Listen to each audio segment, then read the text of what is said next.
the way I look at school now has really changed. I used to really enjoy going to school, and it used to be a place where I feel safe and I feel like happy to be around all my friends and all my teachers, and now I just feel like it's the complete opposite.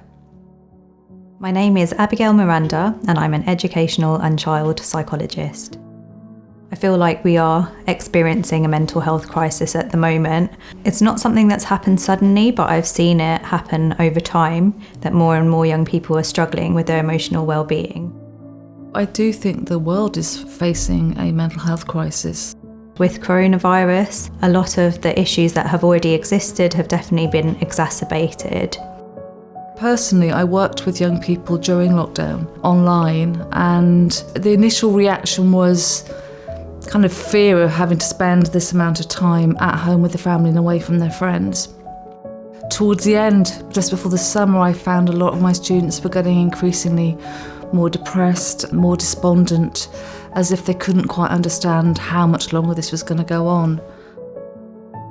It's so concerning. I've been reading reports that have cases where they've seen 5-year-olds that are presenting signs of anxiety that have never presented with them before, and the 16 to 24-year-old bracket is among the worst affected.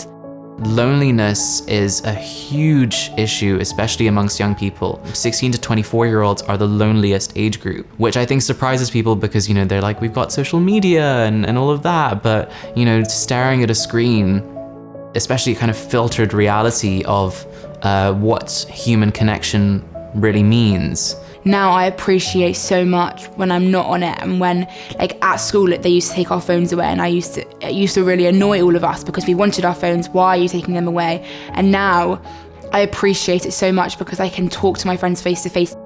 For young people who are not only lonely but also battling an education system which is super structured. They've missed school for 6 months and yet they're still expected to sit exams next year or sit exams as soon as they get back.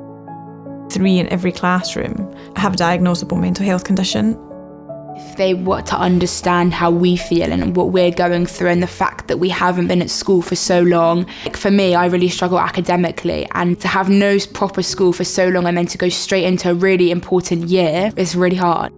It's fair to say that subjects such as the arts are not being prioritised as much as they were. Yes, it's not therapy, but we know that through expressing yourself, it can be very cathartic and therapeutic. They shouldn't be afraid of what they're feeling, and that it's okay to feel whatever it is that they're feeling. And more importantly than that, it's really okay to express it.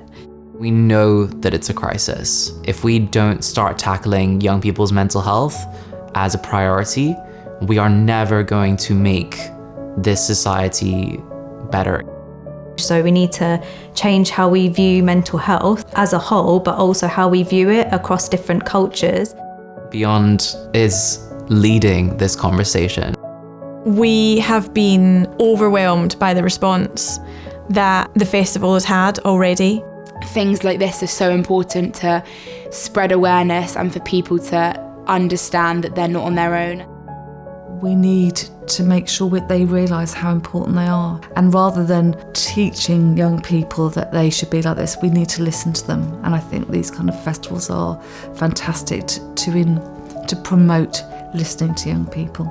The festival on the 3rd of February 2021 is actually just the start. It's just the beginning of something much, much bigger.